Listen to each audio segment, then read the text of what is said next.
Friends, in the last lectures we are discussing the idioms. बहुत सारे इडम्स हम लोग देख रहे थे। इडम्स का मतलब होता है फ्रेज या फ्रेज, वाक्यप्रचार मराठी त्याला म्हणतात किंवा म्हणी असं म्हणतात. ओके, तो कॉमनली कौन कौन से इडम्स इस्तेमाल करते हैं ये हमने देखा. It's a time to to tango. जैसे एक पर्सन्स डांस फ्लोर पे एक टांग पे नहीं नाच सकता, उसी तरह हर एक पर्सन्स की रिस्पॉन्सिबिलिटी वो दो लोगों को साथ लेकर चलना ये इम्पोर्टेंट होता है. ओके, भले वो उसके साथ चलना उसको अच्छा नहीं लगता हो, पसंद नहीं होता हो, फिर भी उसको चलना ही है. सो उस टाइप की सिचुएशंस को में हम लोग it's a take two to tangos ये इस्तेमाल करते हैं. To make a long story short, जब कोई भी पर्सन्स बहुत ज़्यादा स्टोरी बताता है तो स्टोरी बताते वक्त जब वो स्टोरी के एंड करते वक्त स्टोरी के एंड करने के बाद फिर से एक बार उसी जगह पर आता है तो उस सिचुएशन को कहा जाएगा to make the long story short. Next है see eyes to eyes.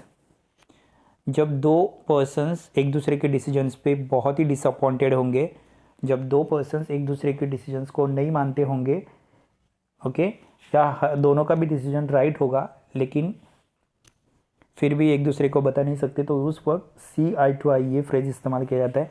Next है test of your own medicines. Okay, जो आप अगर कोई आपके साथ अनप्लेजेंट बिहेवियर कर रहा है और आप उसके साथ सेम बिहेवियर कर रहे हो तो वहाँ पे test of your own medicine इस्तेमाल किया जाता है. नेक्स्ट है पीस ऑफ केक्स. ओके, जब आप लाइफ में कोई भी काम करते हो या आपको दी हुई टास्क कंप्लीट करने की कोशिश करते हो, उसके बाद आपको वो टास्क बहुत ही सिंपल और इजी लगती है, लेकिन रियल में लाइफ में कोई भी टास्क इजी नहीं होती, वो आपके लाइफ का एक छोटा सा हिस्सा होता है, इसलिए पीस ऑफ केक ये वर्ड इस्तेमाल किया है. नेक्स्ट है व्हेन पिग फ्लाई. तो आप सबको मालूम है पिग फ्लाई नहीं कर सकता, उसी तरह हम लोग हमारी लाइफ में बहुत सारे एम्बिशियस प्लान रखते हैं लेकिन उस पर पहुंचना बहुत ही डिफ़िकल्ट है. ओके, नेक्स्ट है raining cats and dog. Okay, इसका मतलब होता है heavy rainfall.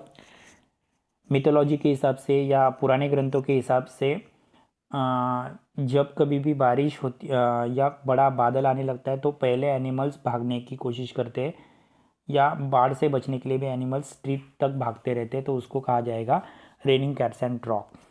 Okay, a penny for your thoughts. Okay, जब आप दूसरा आपके बारे में क्या सोचता है ये फाइंड आउट करने की कोशिश करते हो तो वहाँ पे ये वर्ड इस्तेमाल किया जाता है a penny for your own thought. Next है एक्शन स्पीक दैन लाउडर. आपको मालूम है यहाँ पे बोला है कि जैसे पॉलिटिशियंस वोटिंग के टाइम बहुत सारे प्रोमिसेस करते हैं लेकिन वो प्रोमिसेस कई बार वो कंप्लीट नहीं करते या उनको ऑफिस में जाने के बाद वो याद भी नहीं रहते, उसी तरह हर एक पर्सन्स बहुत सारी चीज़ें करना चाहता है लाइफ में लेकिन सिर्फ वो बोल के दिखाता है, उसके एक्शंस नहीं होती. ओके, ऐसे पर्सन्स पे कोई बिलीव क्यों करेगा, right? No one should be believe that kind of persons.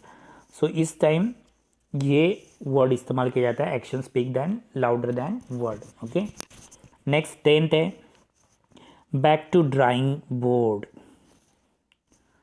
One of the most frustrating things in the life involves starting over. When a plan fails to meet the desired expectation, then back to drawing board for you. This portrait the determination to keep moving forward, even when things to do end the way we want to them. So even doesn't work our first, there is no reasons why you should give it another try.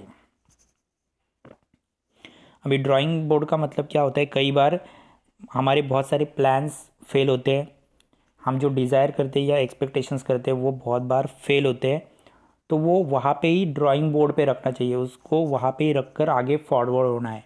Okay, वो याद करके या उसके reasons ढूंढ के कुछ भी फ़ायदा नहीं है, तो और एक ट्राई करना चाहिए, इसलिए बैक टू ड्राइंग बोर्ड ये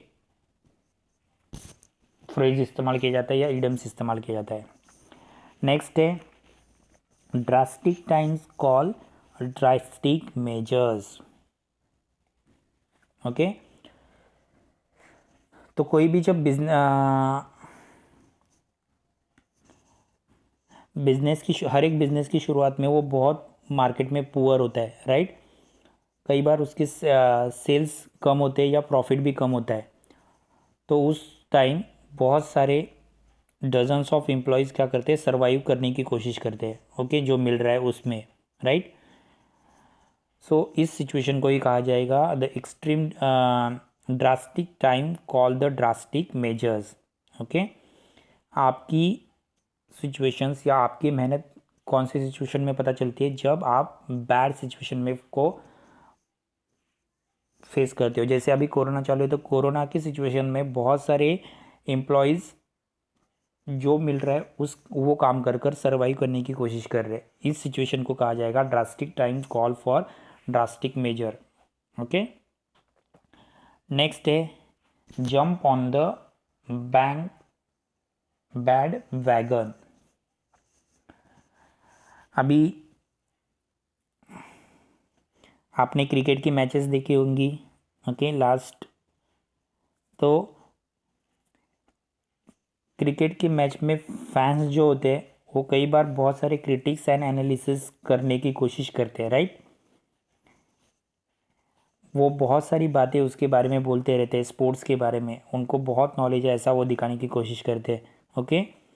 लेकिन रियल लाइफ में उन्होंने कभी वो खेल खेला भी नहीं होता है। तो इस सिचुएशन को कहा जाएगा jump on the bad wagon.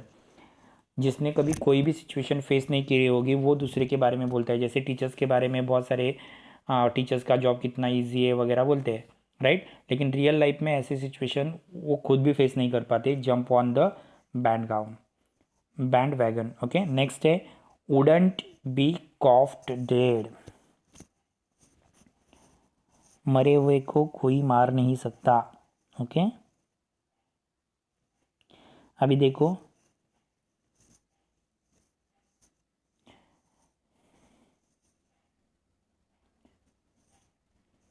जो भी पर्सन्स जो भी डिसीजन लेता है वो डिसीजन उसकी काम पे असर करते हैं। यही यहाँ पे दिखाने की कोशिश की है, वुड बी कॉप्ड डेड।